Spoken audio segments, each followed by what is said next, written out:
Graça e paz, meus amados irmãos, que Deus abençoe de maneira maravilhosa a tua vida, que Deus venha usar a tua vida cada vez mais. Graças a Deus, agora aqui no Alto Paraná nós podemos ter culto de novo durante a semana, infelizmente durante o final de semana não. Então durante a semana nós estaremos nos reunindo, tratando sobre temas emocionais, né? Esta última quinta-feira nós falamos de como controlar as emoções, falando sobre a ansiedade, o que é ansiedade, o que a Bíblia diz. E nos domingos nós fazemos uma série de mensagens, tá? Quando nós estávamos presencialmente, nós estávamos pregando consecutivamente em Atos, tá bem? E agora nós, como uma forma de reforçar isso, eu estou trazendo um outro texto de Atos, um texto que a gente já viu, só que uma maneira de aprofundar mais, uma maneira de tocar certos pontos que não foram tocados, ou acordar de alguns pontos que foram acordados, tá bem? Vamos ver nossas Bíblias em Atos capítulo 2. Atos capítulo 2, versículo 1, diz assim a palavra de Deus: Ao cumprir-se o dia de Pentecostes, estavam todos reunidos no mesmo lugar. De repente veio do céu um som como de um vento impetuoso e encheu toda a casa onde estavam assentados. E apareceram distribuídas entre eles línguas como de fogo, e pousou uma sobre cada um deles. Todos ficaram cheios do Espírito Santo e passaram a falar em outras línguas, segundo o Espírito lhes concedia que falassem. Versículo 14. Então se levantou Pedro com os 11 e, erguendo a voz, advertiu nesses termos: Varões judeus e todos os habitantes de Jerusalém, tomai conhecimento disso e atentai nas minhas palavras. Estes homens não estão embriagados, como vindes, pensando, sendo esta a terceira hora do dia. Versículo 37. Ouvindo eles estas coisas, compungiu-se-lhes o coração e perguntaram a Pedro e aos demais apóstolos: Que faremos, irmãos? Respondeu-lhe Pedro: Arrependei-vos e cada um de vós seja batizado em nome de Jesus Cristo para a remissão dos vossos pecados e recebereis o dom do Espírito Santo. Vamos orar? Senhor, eu clamo, Pai, que através desse texto o coração de cada um seja tocado, as mentes de cada um dos que estão ouvindo sejam transformadas, Pai, para entender o papel da Tua igreja neste mundo, Pai. Em nome de Jesus que eu oro, eu clamo, Senhor, ao Senhor. Amém. Amém.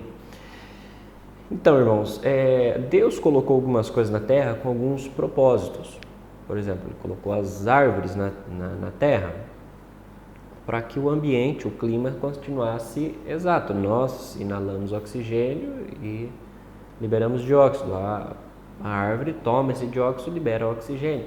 Então, é como se fosse um filtro. Então, Deus coloca cada coisa na terra, Ele criou cada coisa com propósitos específicos. Ele não faz nada à toa. E a igreja, ela foi colocada na terra com propósitos específicos. E nós, como igreja, devemos entender esses propósitos e atuar dentro do propósito de Deus. E eu espero que aí do outro lado eu tenha escutado um amém. Ok? Primeiro de tudo, a primeira característica da igreja é a unidade. A palavra igreja vem do grego eklésia, tá? Alguns dizem tirados para fora, mas esse não é o significado, tá? Isso daí você consegue significado se você dividir ek e eklésia, mas a palavra não está dividida, a palavra é uma só, tá? É tipo a nossa palavra guarda-chuva. Então a ideia é, se a gente dividir a palavra guarda-chuva, ficaria algo feito para guardar chuva, um recipiente. Então não tem sentido pelo que é, tá? A palavra eclésia significa assembleia. Então, em vez de nós termos a palavra igreja, que é uma transliteração do grego para o português, para o espanhol e tal, a tradução correta seria assembleia, tá bem? Então, nós somos uma assembleia. O que é uma assembleia? A assembleia é a reunião dos membros da igreja. Então, quando diz que a gente pode ser igreja sozinha, não faz nem sentido na raiz da palavra. tá? A palavra significa reunião, tá? Então não existe igreja sozinha. E a gente vê no versículo 1, do capítulo 2, ao cumprir-se o dia de Pentecostes, estavam todos reunidos no mesmo lugar. É reunião, tá bem? Então estavam todos reunidos, estavam todos unidos no mesmo lugar. Então, irmãos, igreja, se você é cristão, você tem que ter o desejo de congregar. Você tem que ter o desejo de estar com outros irmãos. Se você não tem esse desejo, se você comenta que isso não é necessário e tal, tem alguma coisa de errado, segundo a própria Bíblia, tá bem? Não é segundo o pastor João que está falando para encher a igreja, não, é segundo a própria palavra de Deus, tá bem? Então, por exemplo, há casos de irmãos que saem da igreja, e em todo o meu ministério pastoral eu nunca fiquei triste. É claro, a gente quer ter a pessoa perto, mas eu nunca fiquei triste quando a pessoa saía da nossa igreja para ir participar e atuar em outra igreja. Eu nunca fiquei triste por isso, tá bem? Mas eu sempre fiquei triste por pessoas que saem da igreja e simplesmente saem. Saem para ficar parados, saem para não ter comunhão, saem para não fazer nada para Deus, tá? Alguns até comentam que não, isso vem de Deus, tal, mas Deus, Ele instituiu a igreja como um instrumento de evangelização e transformação de vidas aqui na terra, tá? Essa foi a instituição de Deus. Essa é a obra de Deus na igreja, tá bem? Então, amados irmãos, pensemos juntos um pouco. Deus, Ele instituiu um povo e um povo para ficar junto. Ele nos chama de ovelhas. Ovelhas têm que estar todas juntas no aprisco. Quando Ele fala que um crente se desvia e vai para longe, né, é a ovelha perdida. Nesse caso, ali o contexto mesmo da ovelha perdida eram os gentios, naquele contexto, mas é muito aplicado na nossa realidade. Deus nos chama de filhos. Tá? Deus diz que o diabo está ao derredor, não ao redor, ao derredor, marcando o perímetro. Ou seja, enquanto nós estamos unidos, nós somos muito mais fortes contra o ataque de Satanás. Mas quando nós estamos sozinhos, saímos do aprisco de Deus, nós estamos mais suscetíveis aos ataques de Satanás. Quantas e quantas histórias de pessoas que saem da igreja, se desviam dos caminhos do Senhor e caem em gandaia, caem em prostituição, caem em drogas, caem em uma vida dissoluta, cometem os piores erros das vidas deles, geralmente quando saem. Na minha vida mesmo foi marcado por uma época em que eu saí da igreja, na juventude. Eu saí da igreja, foi a pior época da minha vida. Graças a Deus, Deus foi misericordioso e me puxou muito logo disso. Né? Se eu tivesse passado mais tempo, eu não sei se eu estaria aqui.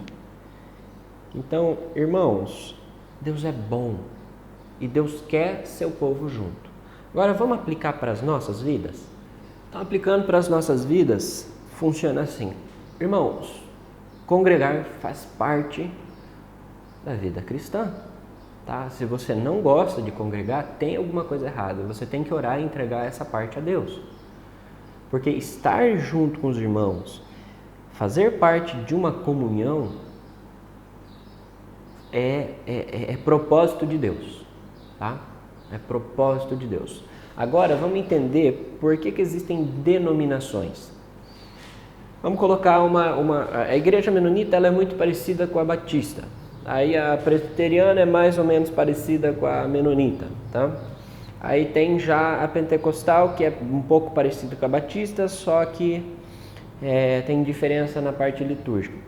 Todas estas igrejas, aí você pode colocar um monte de outra igreja, um monte de outra denominação. Todas elas creem na mesma coisa. Jesus Cristo é o único que pode salvar, Ele é Deus, a Trindade existe, nós somos pecadores e só somos salvos por meio de Jesus, pela graça dele, e isso por meio da fé. Tá? Todos creem na Bíblia. Tá? Assim como está aqui. O que muda de uma para outra? Usos e costumes. Na Assembleia o pessoal gosta de cantar mais alto, tem uns que gostam de dar um glória a Deus alto. Na presbiteriana já não, todo mundo quietinho, tranquilo. Então, irmãos, foram feitas essas denominações, uma como uma maneira de defesa contra falsos ensinos, tá? Então se juntava um grupo de irmãos e geralmente ou eles davam o nome ou alguém dava o nome para eles, tá bom? Só que eram irmãos que se juntavam porque estava vindo muita influência de fora que não tinha nada a ver com o cristianismo, tá? Então foi assim que foram surgindo as denominações. Não foi algo pensado, foi algo meio que quase que ao acaso. Muitas das denominações de hoje foram algo ao acaso. Aí uma segunda leva de denominações, sim, porque foi gerado, eles viram que existiam denominações e criaram então as suas próprias denominações. Mas no geral, a gente chama de denominação porque é o modo que você cultua. Eu sou menonita. Não, eu cultuo de maneira mais tranquila, eu gosto de ver os milagres de Deus, eu creio nisso, nisso, nisso e naquilo, tá bem? Então, é só isso a diferença. Então, reforçando o que eu estava falando, quando um irmão muda de uma denominação para outra, não tem problema, enquanto que participe, enquanto que seja ativo, tá bom? Agora, quando sai de uma denominação para fora, para algo que seja para outra religião, seja para simplesmente ficar quieto, é preocupante, irmãos. Então não deixem de congregar, não deixem de estar na presença do Senhor, não deixem de buscar os caminhos de Deus em todos os seus passos, tá bem? Porque congregação e união entre os irmãos nos traz força. Jesus mesmo diz: como saberão que eu e o Pai somos um, senão a igreja sendo um? Então a igreja sendo um, sabe que Jesus e o Pai são um, tá bem? Aí você já vê o propósito evangelístico da igreja, que é o segundo passo.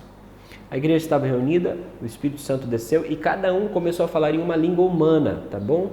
Pentecostes são línguas humanas. É só ler o texto, você vai ver que as pessoas entendiam em sua língua materna. E no texto não é dito nada que essas pessoas tiveram um dom de interpretação. Tá? O texto só fala que foi descido o Espírito Santo naquelas pessoas, tá? Não tem como o Espírito Santo tá dando dom de interpretação para aquele povo, porque aquele povo estava escarnecendo os cristãos. Isso não faz sentido nenhum.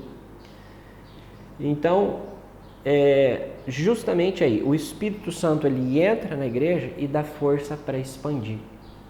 Esse é o ministério da igreja. A igreja é a união dos santos que buscam evangelizar os povos para unir cada vez mais o povo de Deus. Então, irmãos, tinha uma brincadeira quando a gente era criança que tinha que juntar as bolinhas por aí. Então a gente tinha o círculo e tinha que sair correndo para juntar bolinha e trazer as bolinhas tudo num lugar só. É mais ou menos isso a igreja cristã.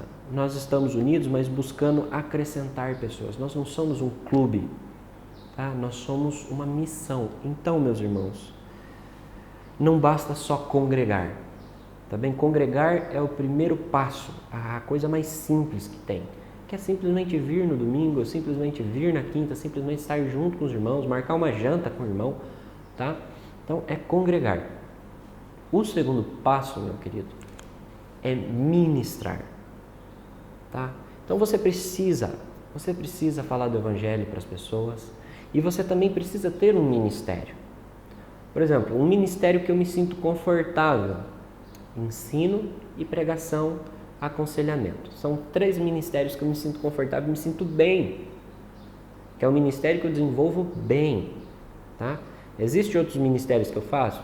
Existem, só que eu não me sinto bem em tais ministérios. Por quê? Porque Deus dá um dom a cada pessoa e você aí tem um dom esperando para ser usado, tá? Qual que é teu dom? Qual que é a tua parte na igreja?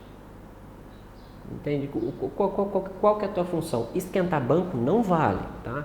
Daí já passou, já inventaram tecnologia para esquentar banco hoje em dia, então não vale, tem que ser outra coisa. Tem irmãos que são os irmãos que veem a necessidade do próximo e alerta a igreja: tem tal pessoa passando necessidade. Aí tem os irmãos que juntam, por exemplo, as cestas básicas. Não, eu não tenho condição de ir, também não tenho visão para tal coisa. mas ele vai e junta a cesta para dar. Aí tem os irmãos que leva, evangeliza a pessoa, dá estudo, tá? Tem irmãos que se destacam na adoração e no louvor. Tem irmãos que se destacam no ensino. Sabe, eu creio que se você tem um dom, você tem um talento, você trabalha com alguma coisa. Você trabalha com alguma coisa. Você tem um talento, tá? E eu conheço, por exemplo, um grupo de igrejas que cada irmão tem um ministério muito semelhante àquilo que trabalha. Entende? Por exemplo, um lá trabalha com parte de vídeo, essas coisas. Então eles gravam o culto, eles passam o culto online e tal. Então eles se responsabilizam de tal função. Tem um outro lá que ensina música. Então ele liberou um dia na agenda dele para ensinar música na igreja e para usar isso como um instrumento de evangelização. Tem um outro lá que tem o dom de contribuir. É a pessoa que sustenta essa obra, sabe? E assim por diante. Eu conheço a história de um pastor que ele faz o seguinte na sua igreja. Ele toma você caiu de paraquedas na igreja. Fala, tudo bem, tal, você tem alguma profissão? Não, não tem. Você quer ter alguma profissão? Olha, eu gostaria, tal. Então, tá bom. Então, tem um curso aqui que vai aparecer na igreja, curso de corte de cabelo, masculino. Você quer aprender? Não, eu quero, interessante. Então tá, vem, tal dia. Então a pessoa começa. Aí a igreja, claro, isso daí é uma igreja gigante, né? Mas a igreja, ela tem várias salas para fora, como se fosse um salão comercial mesmo, e colocou o cara dentro de uma das salas para cortar cabelo. E falou para os irmãos, tá aí, ó, tem um irmão que está aprendendo a cortar cabelo, não sei o que, dá uma força e tal. Daqui a pouco o cara foi pegando mão, era um baita de um profissional do corte de cabelo. E estava ali, junto na igreja, então cortava o cabelo, não sei o que, a igreja transformou a vida dele e ele abençoou a igreja. Então, irmãos, usem teus dons, sabe, congreguem, faça parte da igreja, não deixe a igreja de lado, faça parte da igreja, mas além disso, exerça teu dom, evangelize. Olha, só nessa mensagem de Pedro, quase 3.000 pessoas se converteram com uma pregação desse homem, por ter coragem, por ter força. Então, não tenha medo de usar teu dom, não tenha medo de fazer parte da igreja. Em nome de Jesus Cristo, eu peço que vocês sejam fortes, sejam firmes e sejam usados por Deus, tá bem? Assim que você vê essa mensagem, manda uma mensagem para mim, bom, manda um WhatsApp lá para mim, eu falo, pastor, eu quero participar da igreja firme e eu quero ter um ministério. Pode deixar, que daí para frente a gente trabalha junto, amém? Que Deus abençoe de maneira maravilhosa a tua vida, um bom domingo para ti.